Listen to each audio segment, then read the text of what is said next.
I'll mention that in a moment as far as why the Ukrainians don't want Russian or Soviet era tanks. Lots of small arms and ammunition, and then Soviet anti-aircraft missiles. When I say Soviet, I mean they were made during the era of the Soviet Union. A lot of this stuff is really Cold War era stuff. And despite the Russians having spent $100 billion on upgrading their army, they're really not that much better off. Next slide. So you've probably heard a lot about, or perhaps you have not, but how have the Ukrainians dented and created such casualties, which we'll talk about at the end? How have they done that? They've been getting a lot of help from the West. You may have heard reference to HIMARS, the High Mobility Artillery Rocket System. This is a truck-mounted multiple launch rocket system. The rockets, in theory, have a range of about 50 miles. They've actually been hitting targets past that, so I wonder if maybe they have a longer range. A typical MLRS rocket carries 728 dual-purpose approved conventional munition bomblets, and so it's quite. And then there are other types of missiles you can use for it. So they're really quite lethal, and they're a shoot and scoot system. They're extremely accurate. You can drive up, the computers do what they do, you launch your rockets, and then you leave so that if they shoot back. This has been really quite the game changer, and has been responsible for, and I take no joy in this, but the deaths of many Russian soldiers. Next slide. The other thing we've given the United States in particular and our NATO allies is, this is one of many. This is an M777 105 millimeter towed howitzer. Interesting little note, our National Guard unit here, that's what they're doing. The Ukrainians call this the triple axe because the sevens look like an axe, so they like that. These are very good howitzers, very accurate, fast to reload, etc. But our NATO allies have also given the Ukrainians significant amounts of artillery, both self-propelled and towed, to the tune of almost 500 tubes, and the ammunition to go with it. Okay, next slide.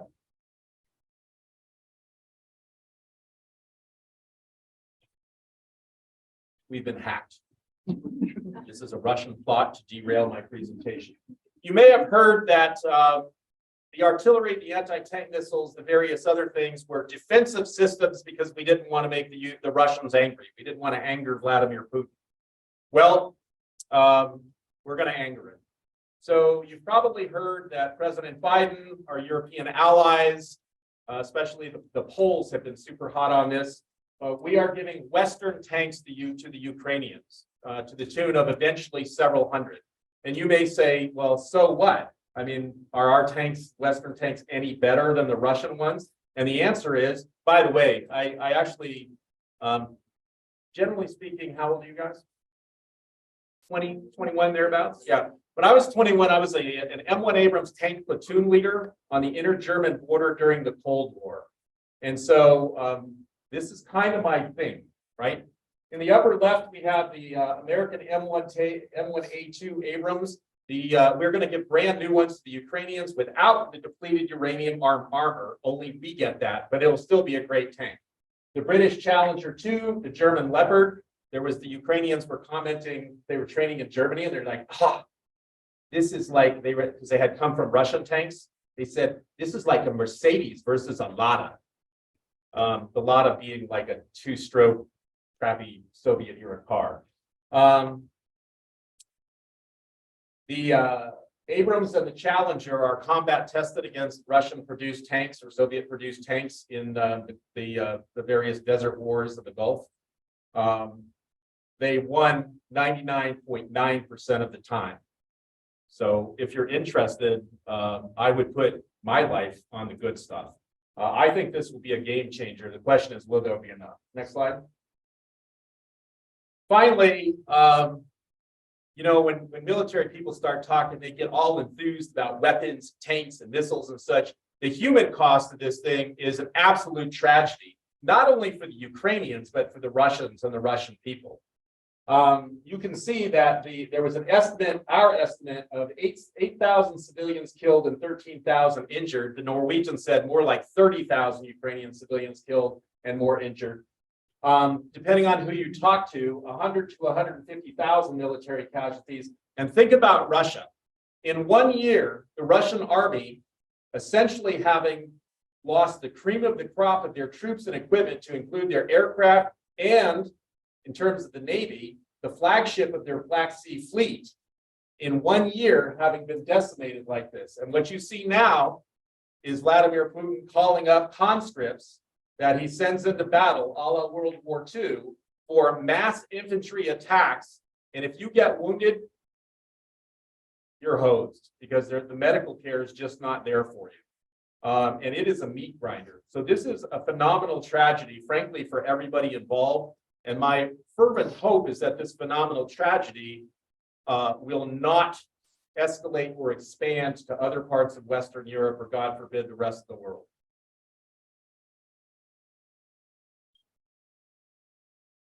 By the way, if you're wondering where my sympathies lay, why? Hi, so I'm Brett Chloupek, Dr. Brett Chloupek. I'm an associate professor of geography here, and my area of expertise kind of regionally is Central and Eastern Europe.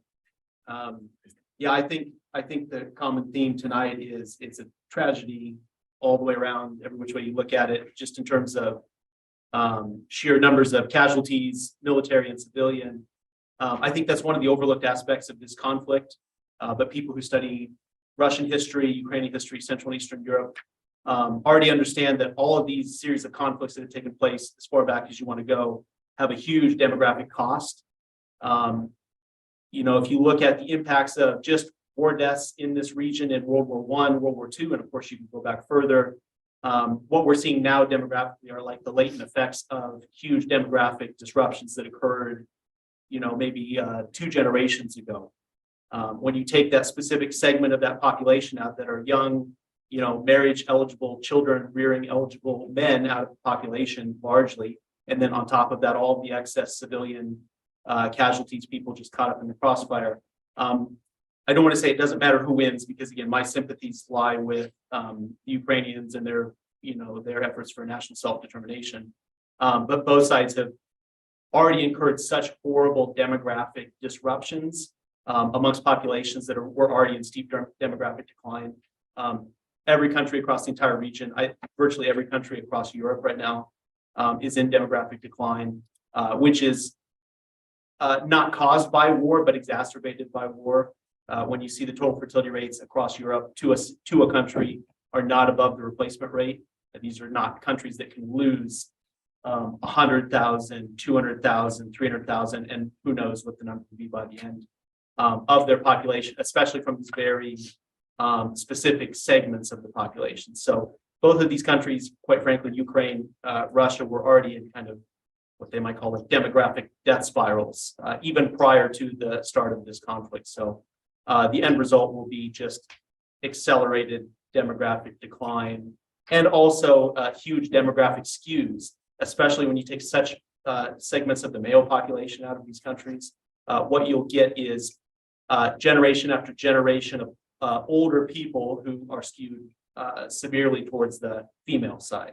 And of course, if you look at the demographic trends even before the war, like it's about a decade or more difference between male and female populations in a lot of these countries. So these are not countries that can afford to lose these segments of their population.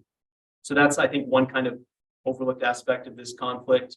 And the further this drags on, the worse and worse that will get. Another aspect of this conflict that I think is being overlooked is the stated goals of both sides. So from the Russian side, they've kind of had to revise their stated goals. First, it was this kind of nebulous denazify Ukraine, which was always kind of a silly assertion.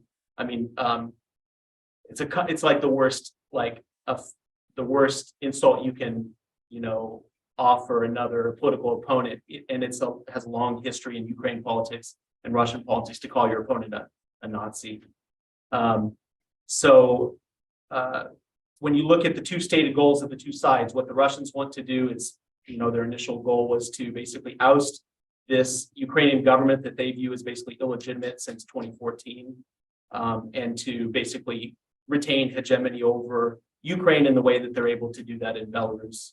And then Belarus is another story I think we should talk about tonight. I think Belarus, something big is coming for Belarus pretty soon. And then from the Ukrainian side, their stated objective is to completely free all pre-existing Ukrainian territory, which I think the further and further this war grinds on, the less and less likely that becomes. And so what you've got is two sides who have stated end goals for this war, probably neither of which are ever going to be achieved. And so we're going to have to, I'm sorry to say it, but probably just grind on with this conflict until both sides are willing to find a way to save face and to give a little bit of ground, not maybe even in a literal sense. So that's an aspect of it I think that's overlooked. And then maybe the final aspect of it is what we're seeing is a real, I would say fairly rapid kind of like unraveling of common historical ties between the two groups, especially, you know, a year ago, I remember specifically talking more about the religious aspect of things.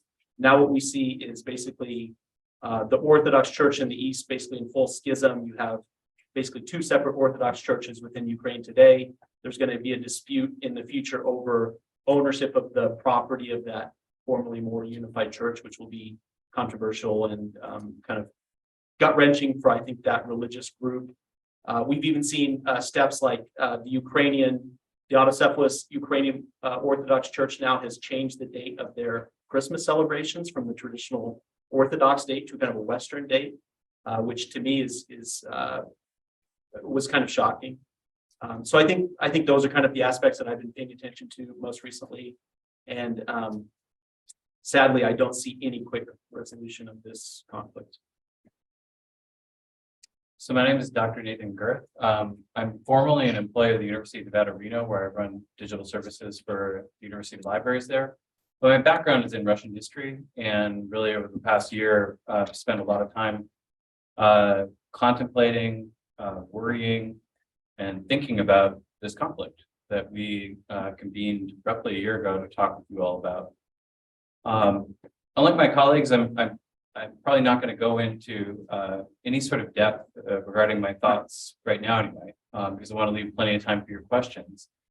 But one thing that I wanted to stress tonight was just the degree to which expectations, as you've heard, have been really upset, that we expected certain outcomes a year ago. I know myself, I went to bed every night wondering what would be going on in Kiev the next day. And yet we see that the political situation, at least in terms of who is politically in charge of Ukraine, has not been upended. We have heard time and time again that we're at certain inflection points, and yet we find ourselves at the sort of stalemate that you've just been hearing about. And really what I think this underscores is the degree to which we are in uncharted waters, at least within recent historical memory. And for that reason, I just, again, as I did a year ago, want to encourage people to remain inquisitive, to ask good questions tonight, to pay really close attention to what's said over the next couple of days, especially as we enter into this period where it's an anniversary. And there are a lot of experts who are going to step forward with their particular opinions about what's going on. And to remember how humbling it is to be in the moment when so many of our expectations are really being kind of undercut by, you know, the reality that's playing out on the battlefield, the reality that's playing out for Ukrainians, the reality that's playing out for Russians. Because in all of those cases, their lives look nothing like they did a year ago today.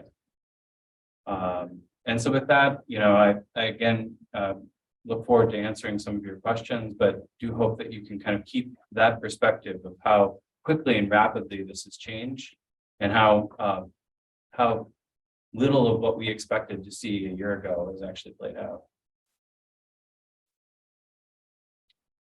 I'm Devlin Scofield. I'm an associate professor in the Department of Humanities and Social Sciences. My training is a modern European historian, specifically Germany. And I echo a lot of what my fellow panelists have said, and just begin with the reminder I think that we all need to keep in mind that ultimately what's most important here that we should never lose sight of is that we want to see an end to the tremendous loss of life and suffering in Ukraine, and ultimately hold Russia accountable for its war of aggression and its crimes of atrocity.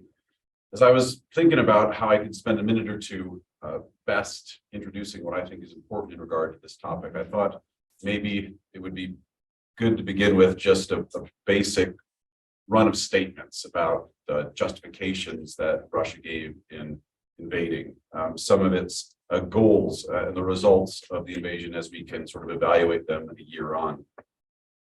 So, and one of as we do approach the anniversary of February 24th of this invasion, I think it's significant and important for us to keep in mind that the invasion itself of Ukraine is part of a larger conflict that we can perhaps trace back 8 years previously, when Russia annexed Crimea and parts of eastern Ukraine. And as part of the justifications, again, these are just statements I'll make, and we can ask questions about them, or we can talk about them perhaps as panelists. So some of the Russian justifications for the invasion were stopping the expansion of NATO further into where they saw as their backyard.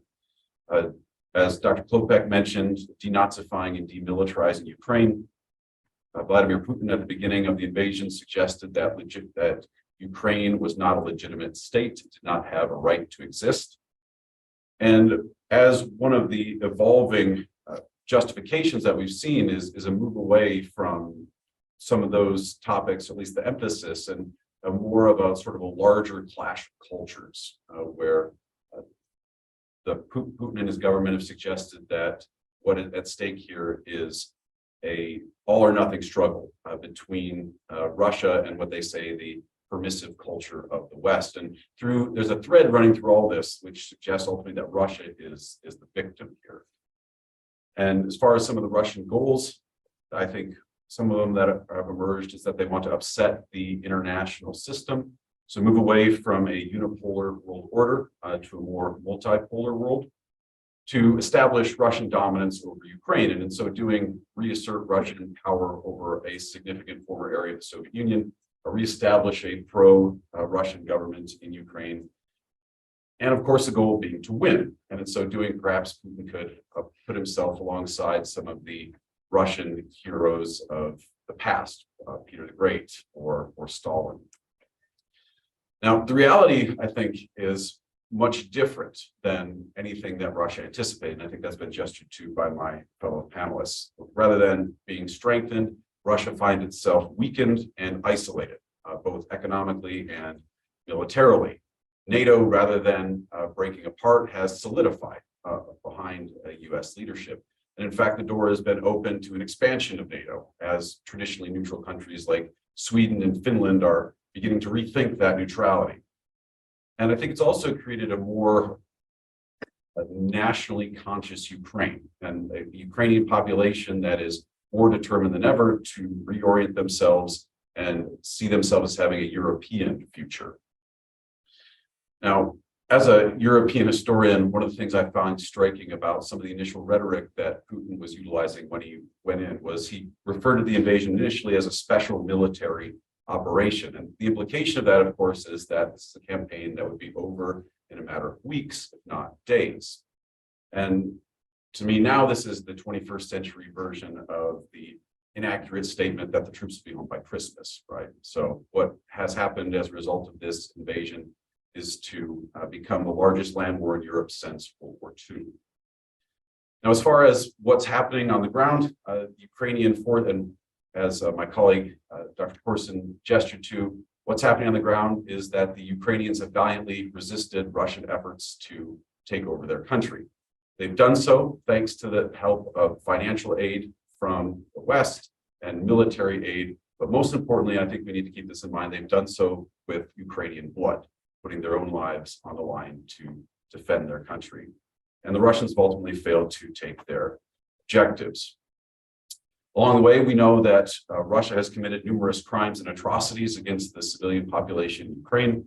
This has been reflected in the escalating labels that have been utilized to describe these crimes, from war crimes to crimes against humanity. And there's now talk of applying the label of genocide. And we know that there's thousands of documented cases of murder, deportation, torture, and sexual violence that occurred towards the Ukrainian population. So I have bunch of questions here that I can fall back on, but I really want to hear what questions you all have.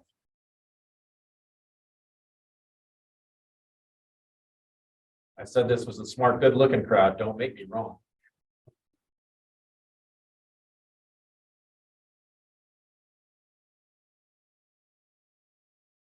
One in the back. So recently, Joe Biden visited Ukraine, and I heard that, I think another president's supposed to visit Russia. There's been a lot of politicians moving to different countries. How, if any, is that affecting?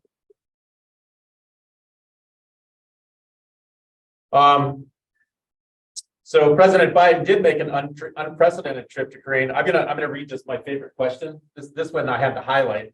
So why would President Biden make an unprecedented trip to Kyiv? How much money did Biden's PR stunt cost me? It's gonna be nice. Every time a president or any politician goes anywhere, it's a PR stunt. Their strategic communication, their very presence of going somewhere, their speeches are their strategic communications to point out US policy and also to send a message. So it is unprecedented. It is actually not unprecedented. Our presidents have occasionally gone to war zones, but it takes a fantastic amount of coordination and such. And you'll notice that several hours prior to his landing on this secret trip, we called the Russians and said, hey, President Biden is going to go there. You probably want to calm down. PR stunt. I've actually been, after 2 tours in Iraq, where I've been rocketed and mortared and such, I have to admit that the commander-in-chief of the armed forces of the United States going to Kyiv to show our solidarity with them, despite, the protections that he had, is really quite the statement. And think about it this way. So what impact does this have? First off, numerous European leaders have gone to Kyiv to show solidarity with their ally, the Ukraine. For the president to go, this was significant, especially at the first-year anniversary, because think about this. What other world leader really thought that he would be walking the streets of Kyiv, large and in charge, certainly not even a year later, but 11 months ago? And here is President Biden, shoulder to shoulder with President Zelensky, air raid sirens in the background, demonstrating US resolve. Whatever it cost, personal opinion, I think it was money well spent. I think he sent a pretty good message. And it also took a degree of personal courage, although I'm pretty sure he probably had a lot of really armed best friends with him, but that's just me. Now, who's the other person going to a major capital that also sends a message? And the answer is, who's going to go visit Brother Vladimir? President Xi, right? And so the result is, why would the leader of China go visit Russia at this particular time? Show the solidarity to him. Okay, I'll buy that. Anybody want to chime in on why the president of China would do that? To show a degree of solidarity, but China has been very clear that they want what they would like their role to be to help negotiate a ceasefire amenable to everyone. But they also want to show that they won't be, I'm going to presume this, you can take my word for it or not.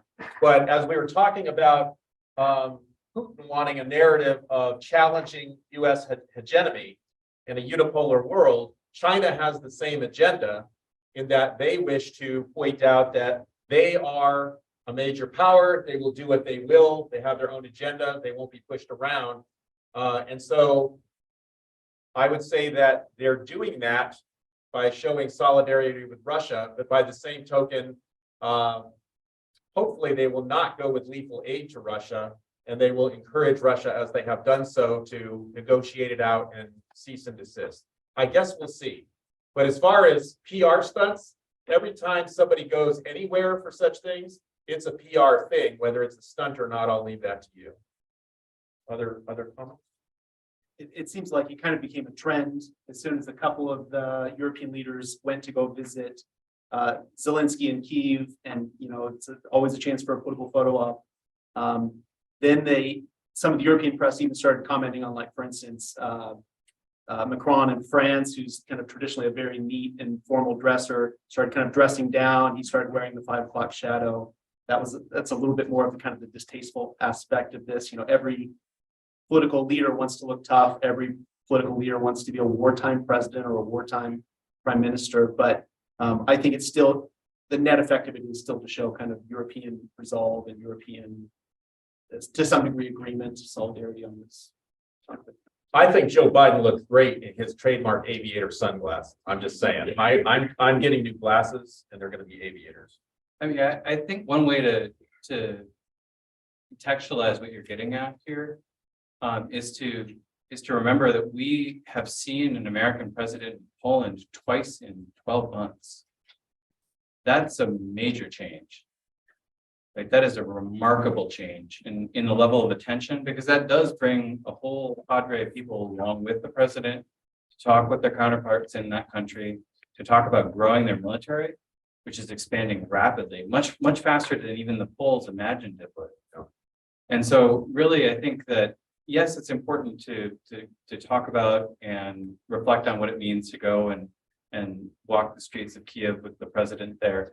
But my goodness gracious, imagining a Europe that especially on its on the eastern borderlands, that is as armed as it's going to be soon, that is getting the attention that it is, at least right now, from other countries, is just not something that we would have imagined last year. 3 or 4 years ago, before all of this transpired, the United States was engaged in a strategic pivot to Asia. That may still be partially true, but I would say that we've reoriented back to Europe. And I am just reliving the good old days of the Cold War all over again. Or if we go all the way back to kind of the transition between the Bush and Obama administration, there was the debacle of the missile defense shield. At the end of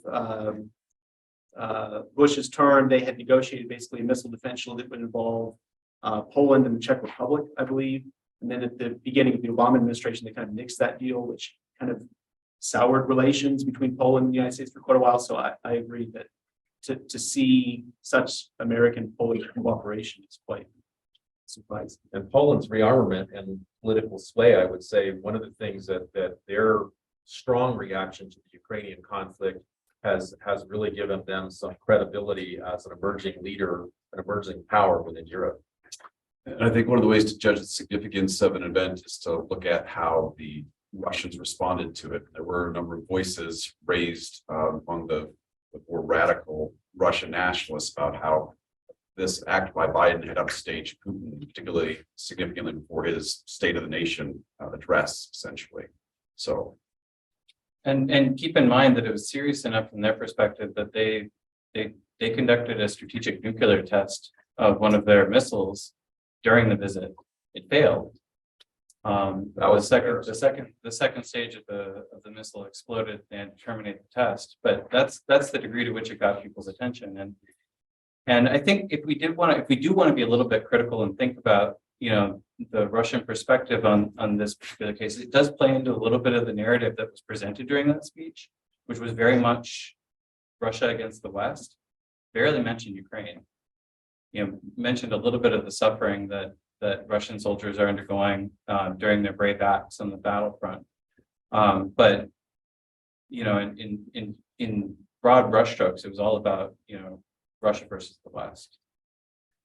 So there is a danger in engaging with that too closely. But again, I think that broader context of like, man, you know, getting involved in Eastern Europe again is, if we were allowed to use that term, I was nervous next to a geographer when I use such a phrase, but Yeah, It is a I good don't think they think they're in Eastern Europe.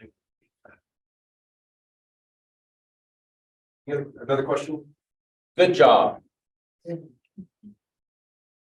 Well, what? Go ahead. How likely do you think Ukraine will be to take back place in the Zaporizhzhia area? I think that fits in the category of like, if we forecast, it'll be wrong. Could you restate his question?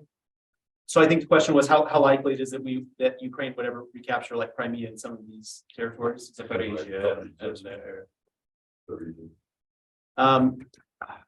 again, I hasten to even, You know, Yes. it's really interesting. No one would have predicted that the province, the region around Kharkiv would have been back in Ukrainian control, Lyman, some of that area that rapidly fell. I'm sure some of you remember that from late summer. And, you know, it's tempting to see a scenario where that something like that again could play out in some of these regions. Certainly that's a stated goal of the Ukrainian military at this juncture. But on the other hand, it was kind of a fluke. Both good planning and just it happened that maybe in areas where there should be, you know, 10 to 15 Russian soldiers, there were 4, right? Because of the sort of attrition that had gone on prior to that. And so there is certainly a scenario where the current Russian offensive that's largely acknowledged as taking place, even though it's very slow in places like Bakhmut, could create that sort of attrition. But because of Russian mobilization over the last year, they brought maybe 300,000 young men into the military because of that. And so there's actually a different balance in the battlefield than there was before. If I was to guess, it's going to look a lot like what happened. Are you familiar with where Corson is down in that same area where it was a very slow, strategic grind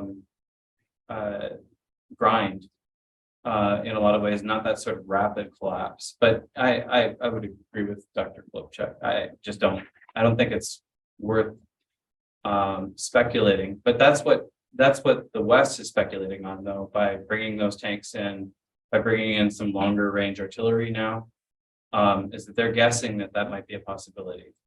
I think one of the things, so I to speculate would be, you know, flip a coin. We don't know how it'll go, the law of, but really the law of unintended consequences. So let's just say that with Western arms, and even though, Vladimir has sent in 300,000 additional troops, they're poorly armed, poorly trained, not highly motivated, not well led.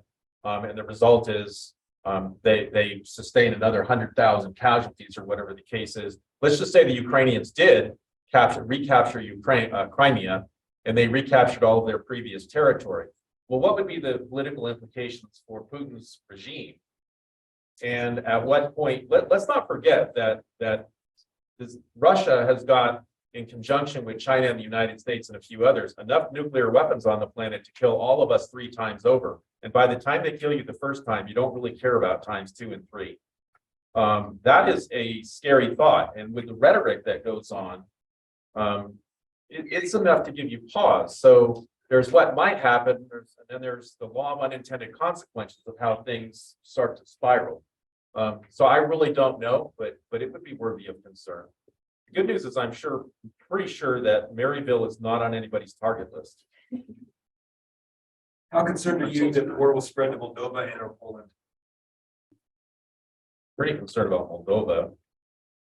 there was, some reports, I don't know how credible, just in the last few weeks, that there was attempted or planned coups in Moldova. And now you're seeing like some leaked documents that suggest that Russia already has a fairly substantial plan to absorb Belarus within its territory. And that was even discussed, I think, before the invasion last year.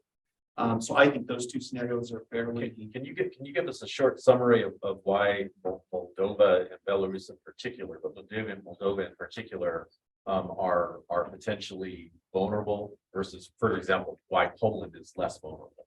I would say Moldova, just by pure lack of military.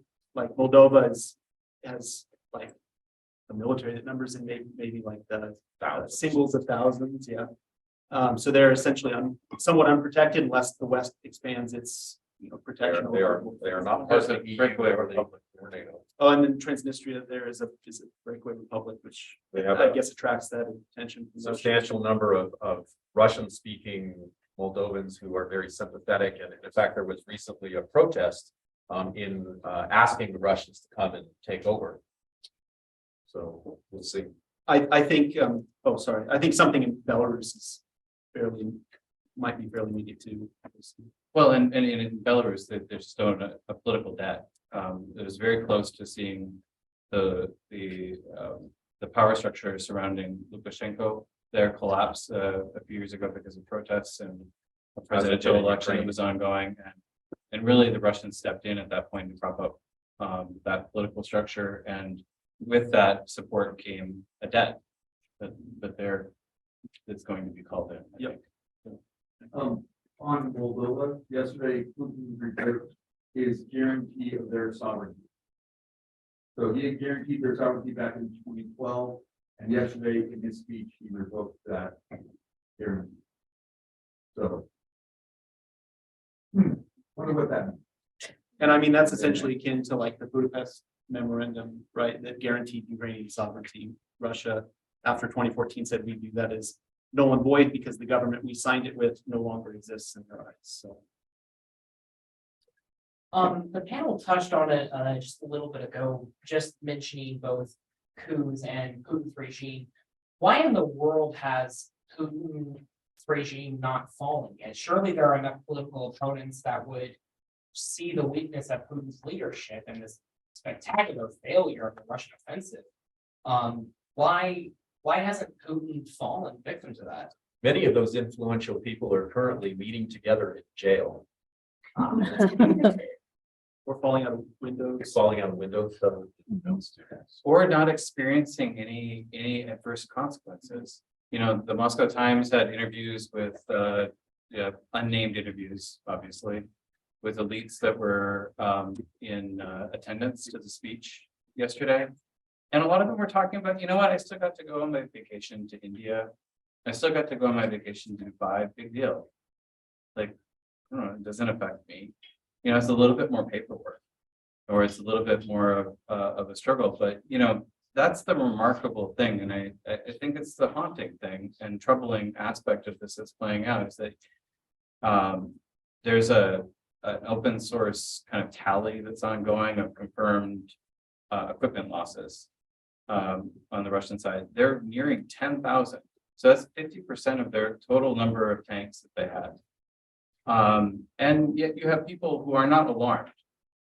You know, you see enormous casualties. I mean, I'll be honest, I don't believe any of the casualty figures are remotely rooted in anything that we can really measure.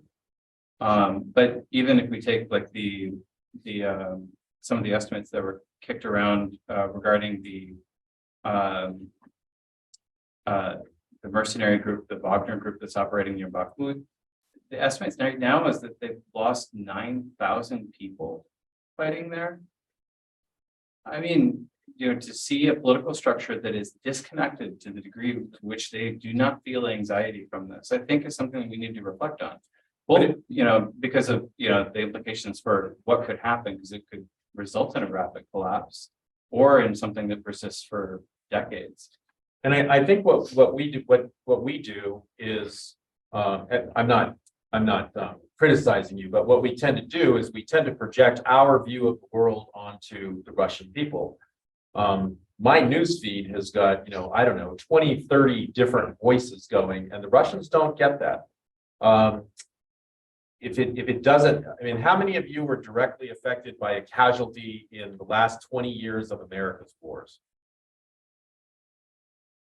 One, okay? The vast majority of you weren't. And so you didn't see a whole lot of anti-war sentiment on that part. You might have if we'd taken 200,000 casualties and you got drafted. That might. But even if you get drafted or you're the mother of a dead son or whatever the case is, in the old days in Afghanistan, mothers in Russia were venerated, and you know they had a lot to do. It arguably had something to do with the fall of the Soviet Union because of Afghanistan. Not anymore. Vladimir Putin will put you in jail and suppress your voice. And so people, the vast, and it's a big country, the vast majority of people just don't feel that affected. And even the sanctions have not, I think the sanctions have had more of a bite on, you know, regular Russians, but on the elites and such, not so much. And I would say that there has been a significant crackdown against voices of opposition. Figure I have this 20,000 people who've been arrested for that, and crackdown on independent media as well. So as Dr. Corson said, the narrative that people get is often the one that's being pushed by the government, and it's a narrative that as Dr. Chloupek gestured to earlier, that's very much couched in language of the Second World War in terms of a struggle against Nazism, the struggle of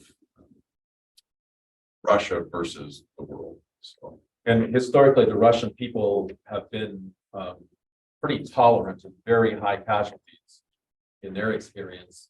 And I mean, we would never tolerate as people. So what countries are allied with the Well, Iran, that's pretty clear at this point. Make a lot of money off of drones, yeah. Um, Iran, yeah. Belarus, most certainly. North Korea. North Korea. All excellent democratic actors.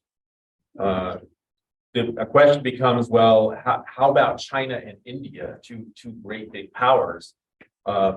China has not been providing lethal aid, and we just warned them not to. Don't do it, China. Don't provide lethal military aid. China was, we'll do what we want.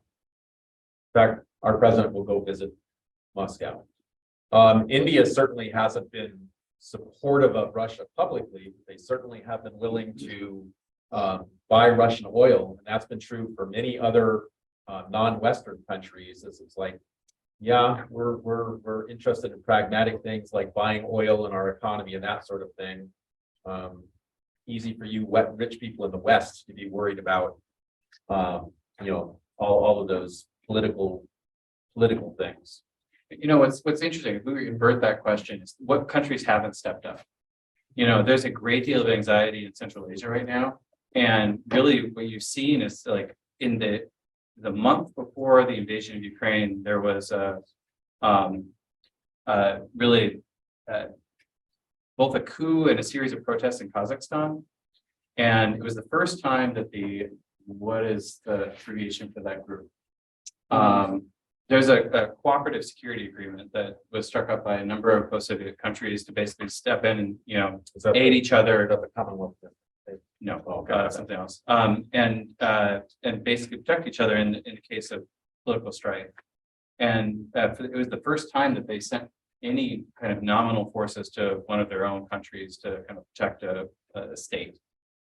And subsequent to that, there's been hints that maybe something like that should happen with what's going on in Ukraine, and everybody's like, absolutely not. And so you've seen really kind of a destabilization of a lot of those relationships, and people who may have been more akin to ally themselves with Russia in some of these cases are stepping way back. And people who depended on Russian support, like Armenia, for instance, are left absolutely without that backing, in part because the conflict is sucking up all of the Russian military forces that may have been there. But also because, you know, again, these foreign these relationships that have been established in that post-Soviet sphere are really disintegrating rapidly.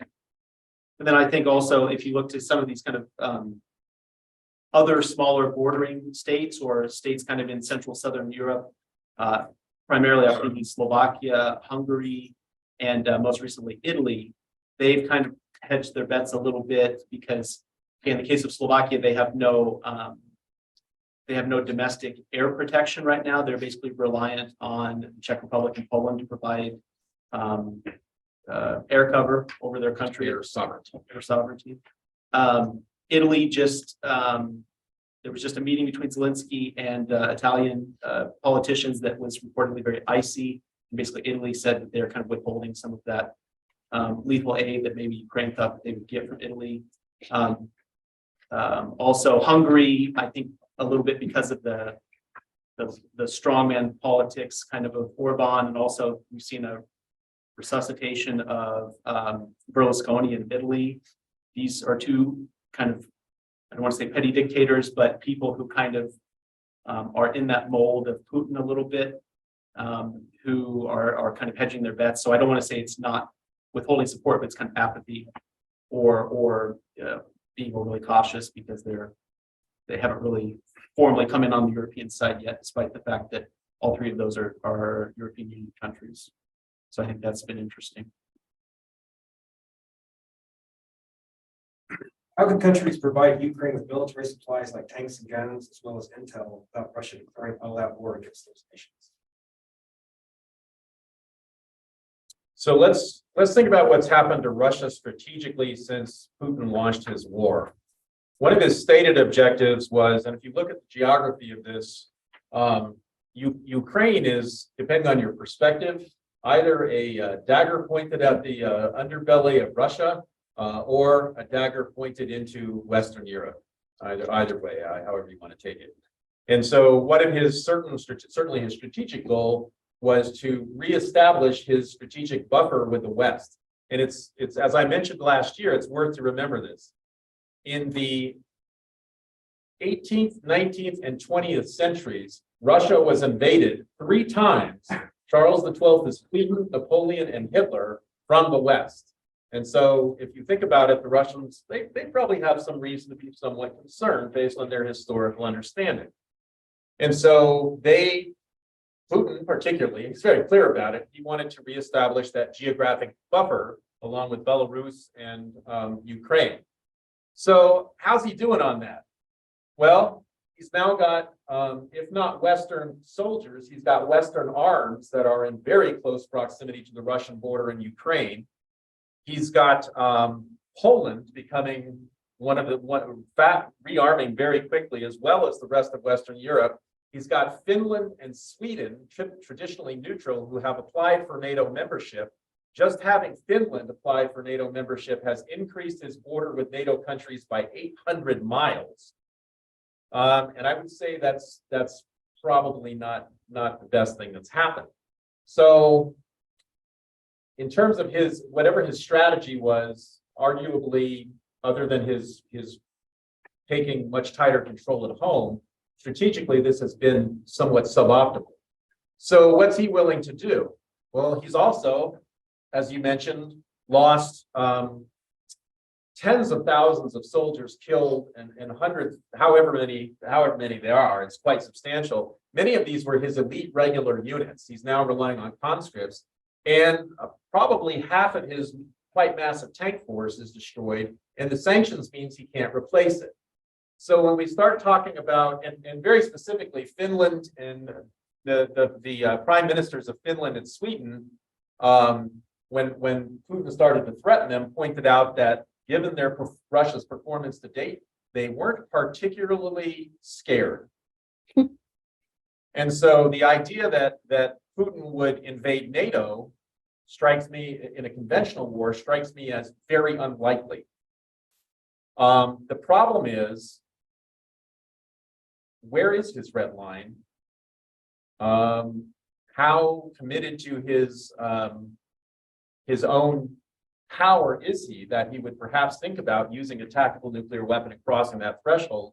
And not inconsequently, what is the tolerance for Russian elites, particularly the military, to engage, to cross that nuclear red line, engage in such a thing before he might find himself falling out a window? And that's all like really fascinating, right? The problem is it's also scary as hell, because the law of unintended consequences, let's recall that World War I, that wiped out a generation of European youth, was supposed to be a short, glorious war. And so you just don't know, right? So I would say that in terms of the aid that we're providing, I think we have to do it. I support it. The question becomes, what are the unintended consequences down the line? The other trick I would note is we are going through Western ammunition stocks at a horrific rate, to the extent that it's really unclear how much longer we can support the operations tempo with the fighting in Ukraine, especially if they have an offensive, before NATO actually starts to have not enough munitions in stock in order to ensure that we could potentially, God forbid, fight a war simultaneously with Russia, a NATO-Russia war, vis-a-vis if China decided to invade Taiwan. These are kind of strategic calculuses that keep people in the Pentagon up at night. I read that in an article. I just didn't make it up. So. I should also point out that the U.S. Navy has already mobilized and they are moving. They're moving toward Russia. That's the reason my brother was recalled. So they're moving out for longer deployments, right along the, the Pacific waters. So Putin ends up in a really uncomfortable situation where he could end up fighting a two-front war, which historically never bodes well. So he's got to be cautious in terms of how he proceeds with movements to his own east because of what could potentially happen from his west. And he's stripped the Russian Far East of military forces in order to fight Ukraine. So he's, the good news about having a big country is you have a big country. The bad news about having a big country is you have a big country. So this is like a two-part question, but I'm kind of curious about what would happen if Russia ended up losing the war. Because I mean, like at this rate, it seems like, I mean, how much longer can they go on? And then second part of that question is, realistically, would I need to be scared of the draft? That's a pretty good thing to be scared of. That's fair. So ask that was two parts, and we have short attention spans. So ask the first part again. Yeah, the first part was like, What happens if Russia loses? I mean, like, what do they do? Like, what's up with the border? I'm kind of. What happens if Russia loses? Well, That's again, there's just so many scenarios, like Russia loses because Putin is removed from power by some means, and then you have this rapid crisis of succession where maybe the next person who comes along is willing to just cut a deal, kind of like maybe like the end of World War I with the transition from empire to Soviet Union. I could see that happening. I don't want to be a pessimist, but I see it more as just a war of attrition of they fight until both sides basically run low on stocks or run low on human potential, and essentially are forced to kind of establish some sort of a stalemate, or maybe even like worst case scenario, like an armistice line or something like that. I think that's not. you see in some cases in the press, you have some of the wonks, the pundits talking about the potential for a breakup of Russian Federation. Any comments on the potential breakup of the Russian Federation? That's one other aspect I thought is very overlooked is Russia has all these cold conflicts, all of these borderland regions, especially in like the Caucasus, that we forget all those Abkhazia, North and South Ossetia, invasion of Georgia, all those conflicts. They have a lot of disaffected, especially Muslim populations in the Caucasus that historically have sought independence. And so there's a lot of those cold conflicts that nobody's really paying attention to that I think could immediately, I teach my peoples and culture students, if a group wants to break away and they're smart, they wait for the powers that be to be weakened or distracted to make their break. And so I think there are a lot of those groups that maybe are kind of biding their time or just waiting for the events to take place where they could then, make their own cases for national self-determination. I would expect a lot of that maybe. So part two was, do you have to worry about getting drafted and getting your ass shot off?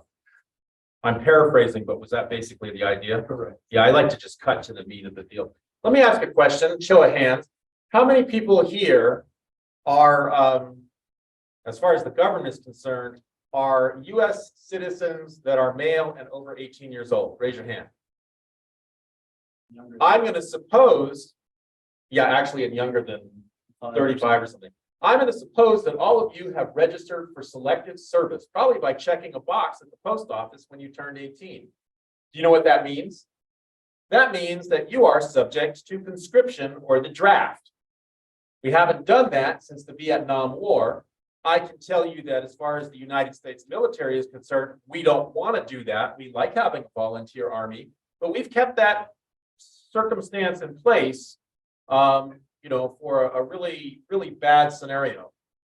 So when you take a look at NATO, how many of you know what the Article 5 of the NATO treaty says? Anybody? What does it say? An attack on one is an attack on all. So if Russia attacks any NATO ally, Poland, Lithuania, help me out with the Baltics, Lithuania, Latvia, any of those NATO allies, that means that the United States is obligated to fight on their behalf. which means that you, as American citizens, are potentially obligated to fight on their behalf. So it's worth paying attention to these things because you have a vested interest. Now, I also want to make a statement to demonstrate my feminist credentials. I have all daughters, and I am a 21st century feminist man. And I think that if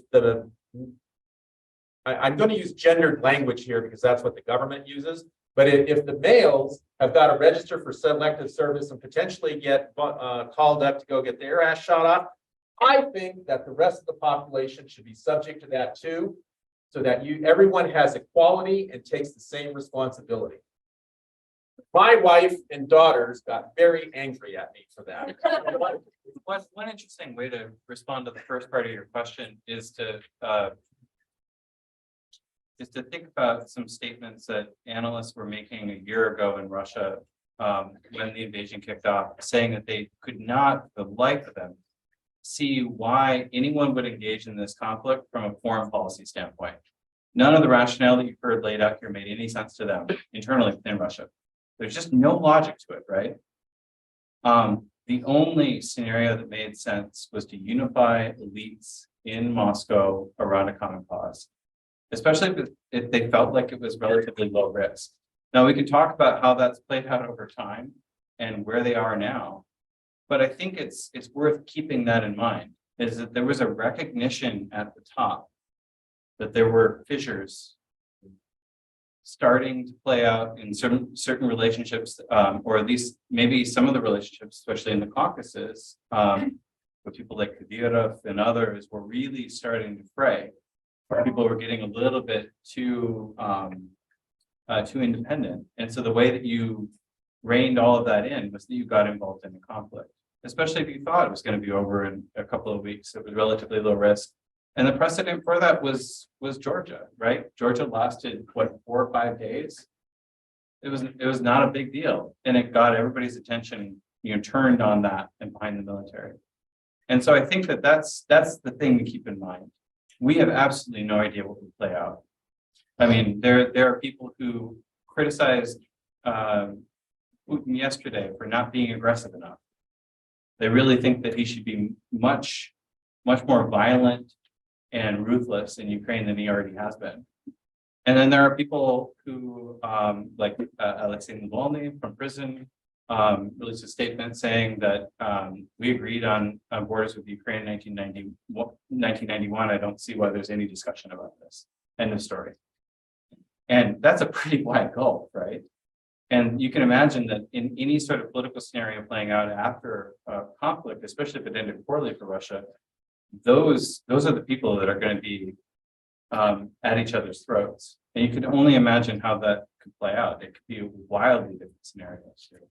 Arguably, Putin has used this for whatever other ills there's been to really consolidate his control. The question is how brittle that control is. Those people falling out of windows were oligarchs that were not towing the party line, if I understand it correctly. The other thing is we've come close in a few moments. There was a couple of missiles or parts of missiles that landed in Poland, and there was a day or so where it was really questioned, where did those come from? So that was a close moment. I think more recently there were some missile parts that fell in Moldova. It was an overflight. They fired missiles from the Black Sea that flew over Romania and Moldova. That's really Romania. Okay, that's So like we've had dalliances with like almost a NATO country affected by Russia. And then the question is, what do? We put our money where our mouth is, or do we try to back down a little bit or de-escalate? hopefully everybody will be calm.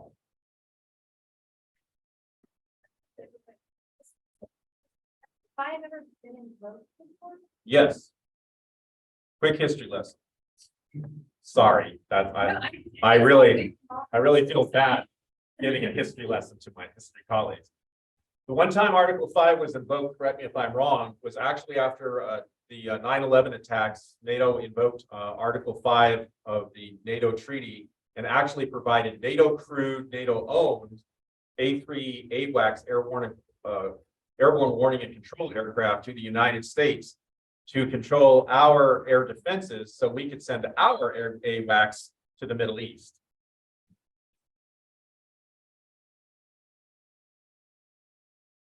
More questions out there?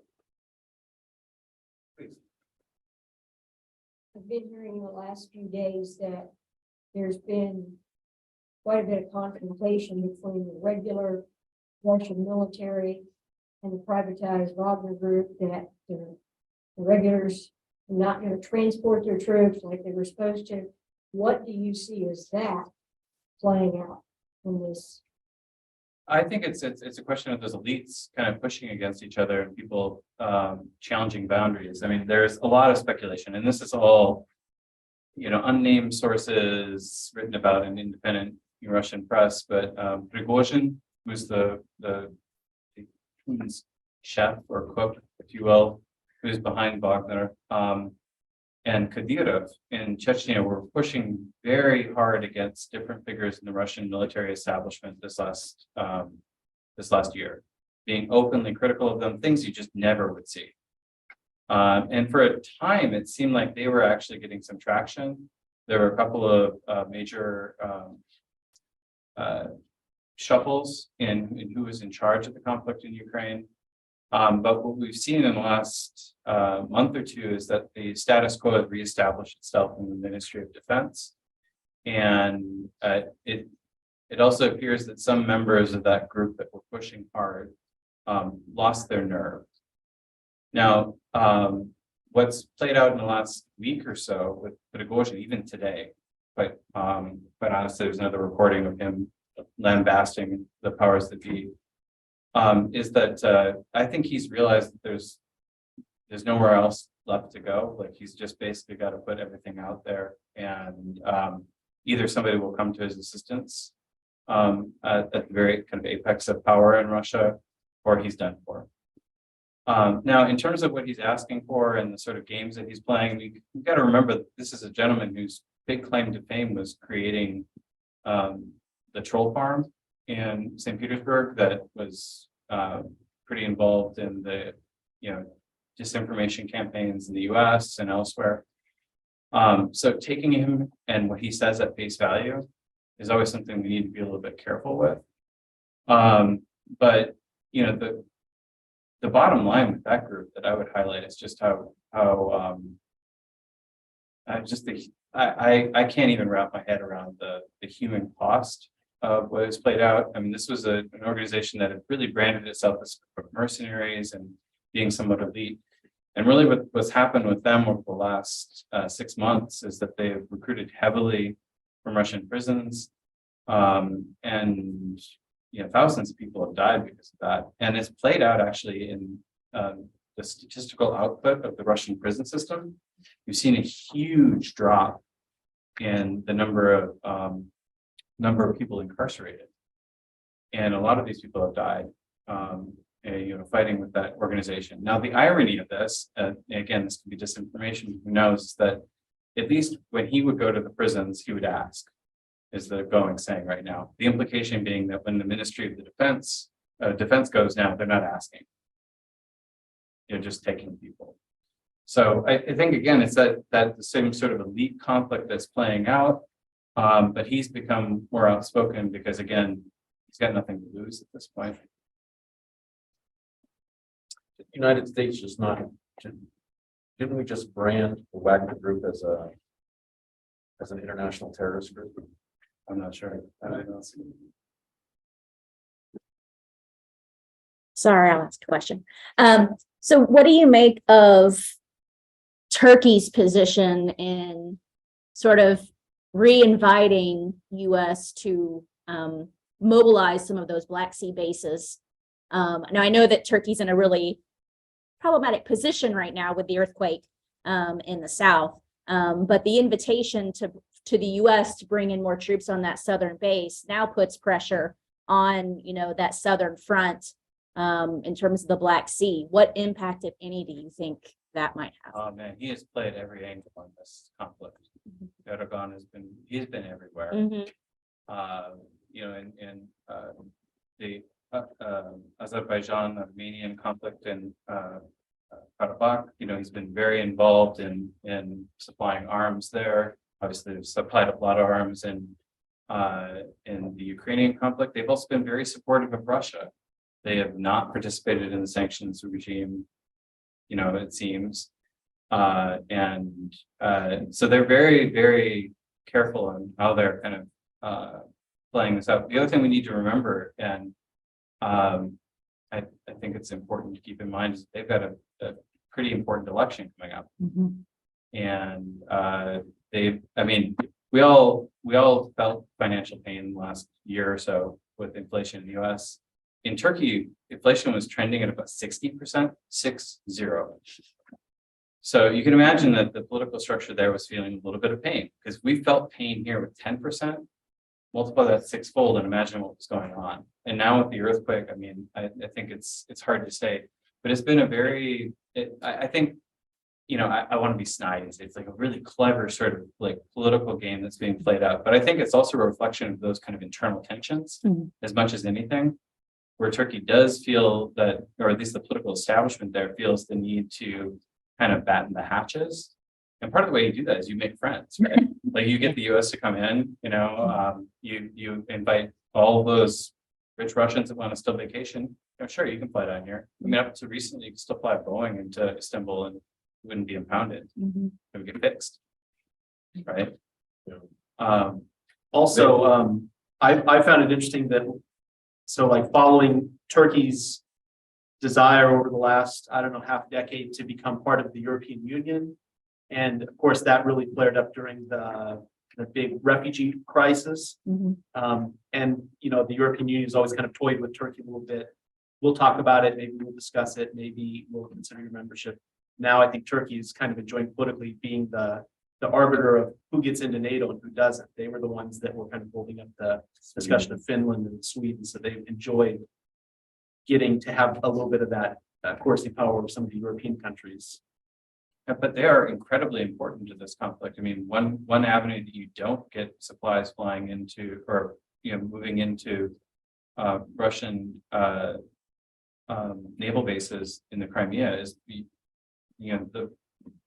straits are closed, right? Turkey's done that. So I mean, they play an enormous role. I mean, and I think their economic situation were different. It would be really curious to see what direction that they go. But you know, it goes to show geography matters, right? Like they are really in the center of a lot of this right now in a curious way. We'll just have to see what the earthquake does to that, because that's been such a terrible event. Okay, so please join me in thanking our panelists for their time. Thanks for